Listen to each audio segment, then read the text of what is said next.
Hello et bienvenue sur le podcast Le chemin de la vie. Je m'appelle Justine Hill, je suis entrepreneur passionnée par le développement personnel. Ma mission est de te guider sur le chemin de la guérison, vers l'éveil spirituel et la paix intérieure.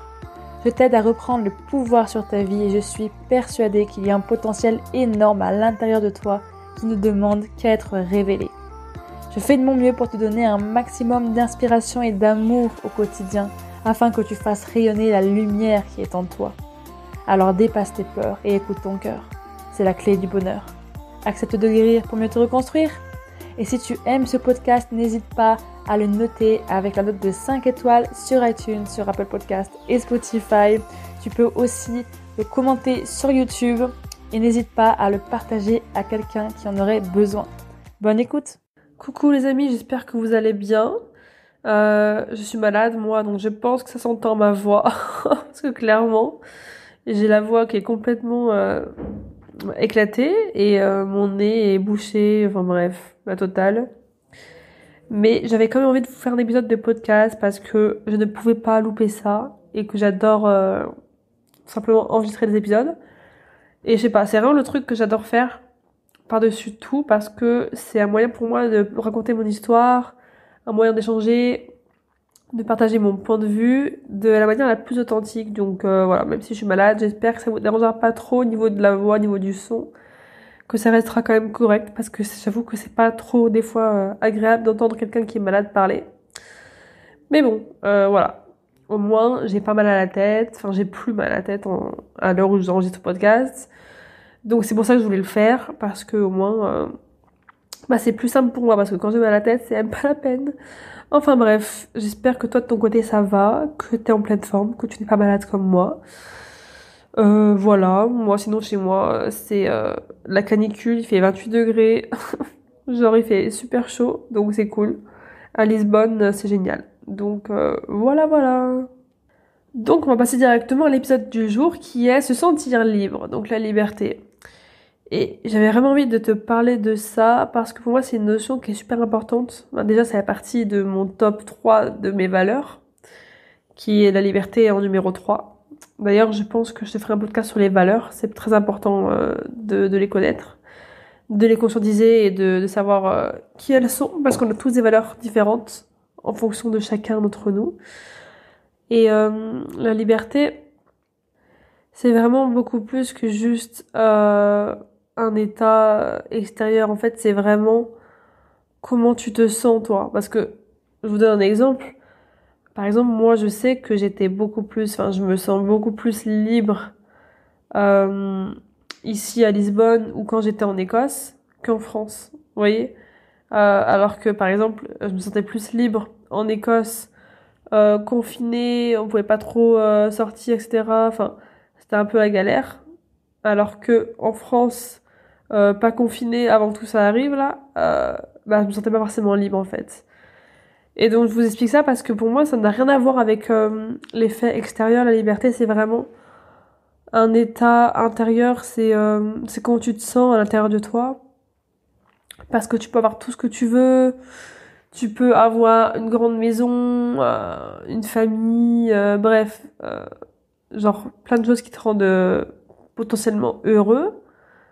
Mais en fait, c'est pas parce que t'as tout ça que ça te rend vraiment libre. Tu peux très bien, comme je t'ai dit, être dans un pays et être du coup en confinement et te sentir plus libre que dans un pays où t'es pas confiné, tu vois, enfin bref. Donc ça n'a rien à voir pour moi avec l'effet extérieur. Et c'est pour ça que je trouve ça grave important de parler de ça, parce que moi j'ai mis longtemps à comprendre ça, parce qu'avant j'étais en mode ouais, non mais attends, j'ai toujours voulu partir en fait, si vous voulez, d'un autre pays. J'ai toujours voulu m'évader. Ce besoin de liberté était genre indispensable, vraiment. Moi, je vais être libre et je vais faire ci, je vais faire ça, etc. Et puis quand je me suis rendu compte que là c'est bon, je pouvais avoir ma liberté. Finalement, c'était pas si simple que ça parce que du coup, quand on a sa liberté, maintenant, ça peut être plus compliqué aussi dans le sens où on a nos propres responsabilités, on se débrouille tout seul, on n'a plus papa et maman qui sont derrière nous pour nous soutenir ou pour nous élever, etc. Donc c'est assez différent et compliqué.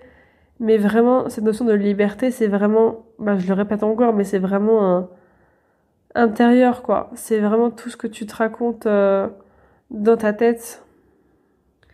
Après, c'est une notion aussi qui est pas très bien vue dans le sens où, si t'es trop libre, que t'as pas, genre, assez de responsabilité selon la société, genre, ça va pas, t'es pas une bonne personne, alors que ça, c'est du bullshit, hein. Vraiment, c'est n'importe quoi. Mais je vous donne un exemple concret. Imagine que tu es une personne qui voyage dans le monde, qui n'a pas de maison, qui vit que de liberté, quoi, clairement, parce que c'est une personne qui n'a pas de vraie maison, d'attache fixe, d'endroit où vivre précisément à long terme. Un petit peu en mode SDF, même si c'est pas du tout ça, mais genre c'est plus en mode nomade, pardon. C'est d'ailleurs ce que je veux faire et que je suis déjà en train de faire actuellement, parce qu'à Lisbonne, en soi, c'est temporaire, donc voilà. Mais voilà, c'est le genre de personne qui est nomade et qui vit de son métier un peu partout dans le monde, qui voyage, etc., qui a pas vraiment de maison. Ça peut être considéré comme une personne voilà, qui est super libre, mais ça peut être aussi hyper critiqué par la société, parce que dans le sens où si t'as pas d'endroit fixe, stable où être, du coup t'es pas quelqu'un de normal, c'est pas normal de faire ça, tu devrais avoir un travail, un CDI, une maison, des enfants, un chien, une belle voiture, et puis voilà quoi. Sauf que c'est pas l'idéal de tout le monde. Je conçois que ça peut être l'idéal de certaines personnes, ce qui est totalement ok, enfin voilà. Mais je veux dire, la notion de liberté, elle est vraiment propre à chacun. Il y a des gens, ils vont se sentir beaucoup plus libres en ayant leur routine et en vivant toujours au même endroit sans jamais voyager. Et d'autres, c'est l'inverse. Enfin, vraiment, pour moi, c'est hyper personnel, quoi. Ça dépend vraiment de chacun d'entre nous. Et je trouve que la société nous conditionne quand même vachement à nous restreindre cette liberté. Et d'autant plus maintenant, avec le coco, MDR. Là, je pense que si je pars sur ce sujet, je vais m'étaler, mais on voit vraiment l'importance de la liberté depuis qu'il y a eu le coco, quoi. On voit vraiment que être libre, c'est tellement important qu'il y a des gens qui seraient prêts à faire tout pour ça, quoi, à tout faire pour ça. D'ailleurs, c'est à ce moment-là, je crois que je me suis rendu compte que la liberté, c'était pas dans mon top number one. Parce que ma valeur numéro un, c'est l'amour. Et pour moi, c'est plus important que la liberté. Après, ça, c'est mon point de vue à moi. Mais c'est vrai qu'on se rend compte à quel point c'est important quand on est privé de sa liberté. Quand on peut plus sortir, quand on était confiné, là, on a su que voilà, c'était super important d'être libre, quoi, de se sentir libre. Et d'ailleurs, c'est assez cool parce qu'il y a plein de gens, enfin cool, dans un sens, voilà, genre il y a toujours des côtés positifs et négatifs. Parce que je sens que cette période de confinement, ça a été très révélateur pour pas mal d'entre nous, dans le sens où j'ai vu plein de personnes qui ont eu des prises de conscience, qui, je sais pas, qui ont changé de travail, qui sont séparés, qui sont allés habiter à l'autre bout du monde, parce qu'en fait, ils se sont rendus compte que, genre, on n'avait qu'une vie et que, ouais, être privé de notre liberté, en fait, ça nous fait vachement réfléchir parce qu'on était enfermés, quoi. Et vu qu'on pouvait rien faire, on était un petit peu seul avec nous-mêmes, seul avec nos propres pensées, avec notre propre monde intérieur, avec nos propres démons.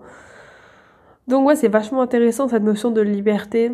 Et c'est tellement subjectif, hein, c'est tellement propre à chacun que ouais, genre une personne peut se sentir plus libre, genre en étant dans sa routine et en faisant la même chose que de voyager de partout dans le monde, quoi. Enfin, vraiment, c'est hyper personnel comme notion. Et du coup, je t'en ai parlé un tout petit peu avant, mais ce dont je voulais te parler aussi, c'est vraiment cette notion de t'es pas obligé en fait de faire comme les autres, tu vois.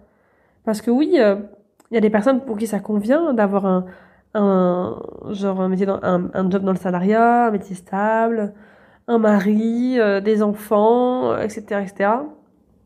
Mais là, je parle de ça parce que c'est un petit peu cliché, quoi, mais c'est pas le rêve de tout le monde, en fait. Et toi, si t'as envie de faire autre chose, c'est ok. Si t'as envie de pas te marier et de pas avoir d'enfants, c'est ok aussi. Genre, si t'as 30 ans et que t'as pas d'enfants, c'est ok, genre, parce que les femmes sont beaucoup critiquées pour ça, genre, de toute façon, je vais te dire que t'es un peu critiquée pour tout dans ta vie, hein, peu importe ce que tu fais, hein.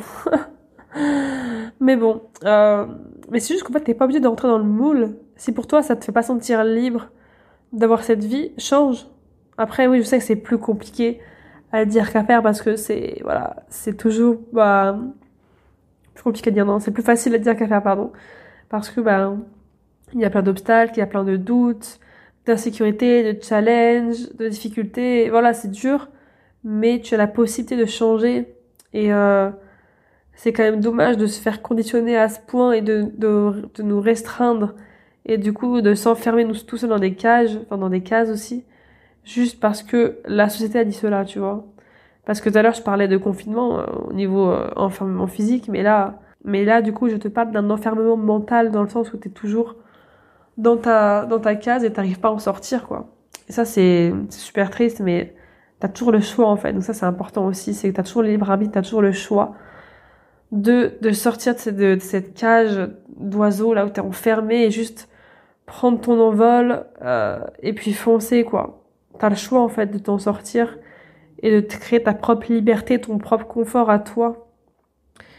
Et même si c'est inconfortable, parce que oui, ça peut être très très inconfortable.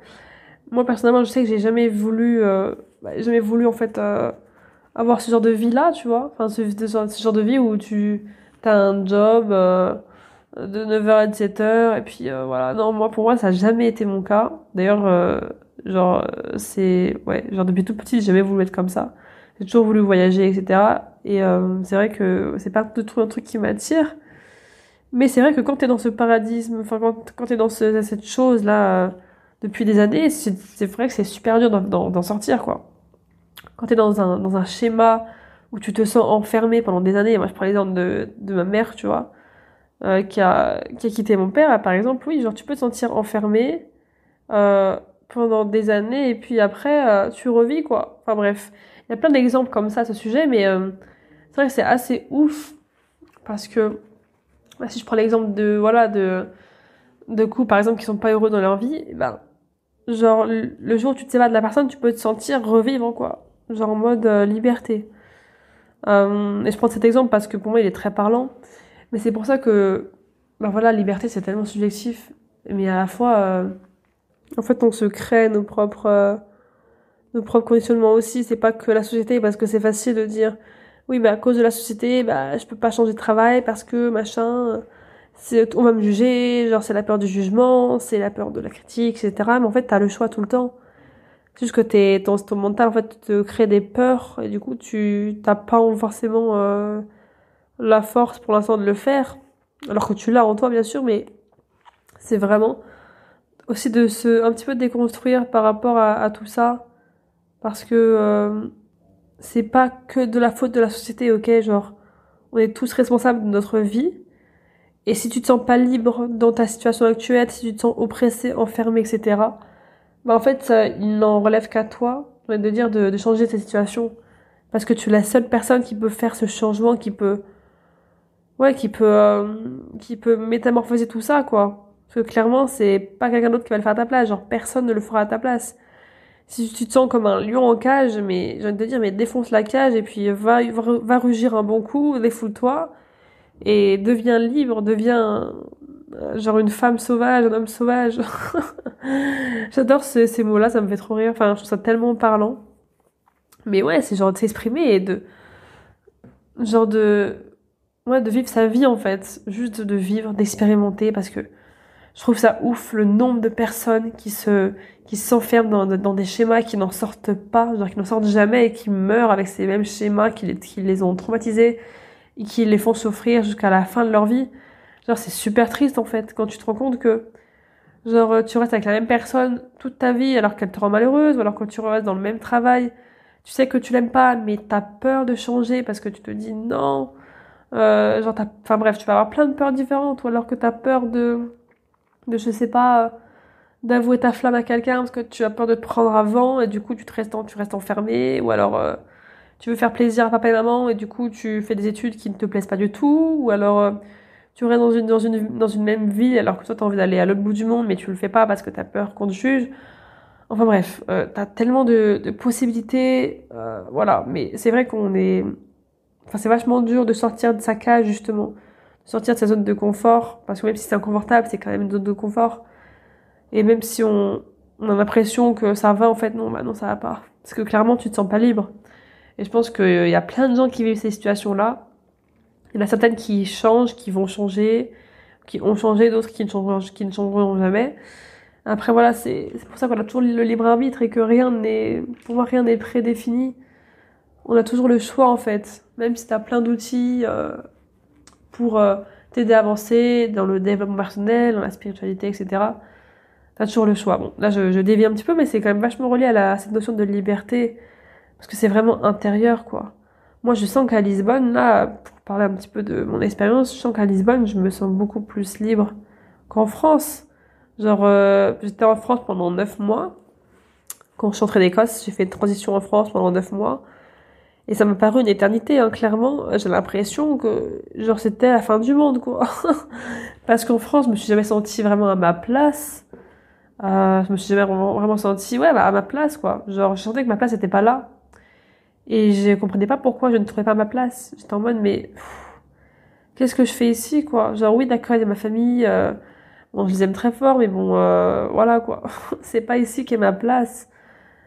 Et même encore aujourd'hui, je pense pas que j'ai trouvé ma place précise dans le monde, genre là où je veux vivre, parce que j'ai encore tellement d'endroits à expérimenter. Mais c'est juste pour se dire que voilà, je me sens beaucoup plus libre ici à Lisbonne, parce que déjà les énergies sont beaucoup plus légères que vers chez moi, quoi. Parce que c'est vrai que dans la Loire, bon, c'est là d'où je viens, genre, vu que je viens de là-bas et que presque toute ma famille est de là-bas, même mes ancêtres et tout, on va dire que c'est très chargé, quoi, au niveau transgénérationnel. Donc je pense que c'est plus dur à vivre pour moi de rester là-bas. Et c'est peut-être pour ça que depuis mes 14 ans, j'ai toujours voulu partir, mais vraiment me barrer loin de la France. Donc voilà, pour cette notion de liberté.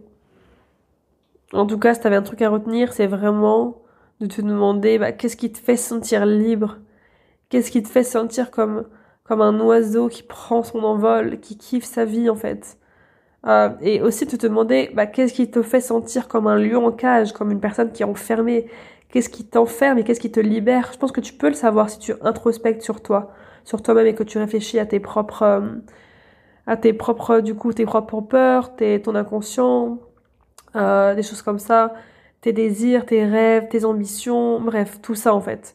Donc c'est vraiment un travail introspectif et c'est super intéressant de voir tout ça pour justement se déconditionner et vivre la vie qui t'inspire en fait clairement. Donc voilà.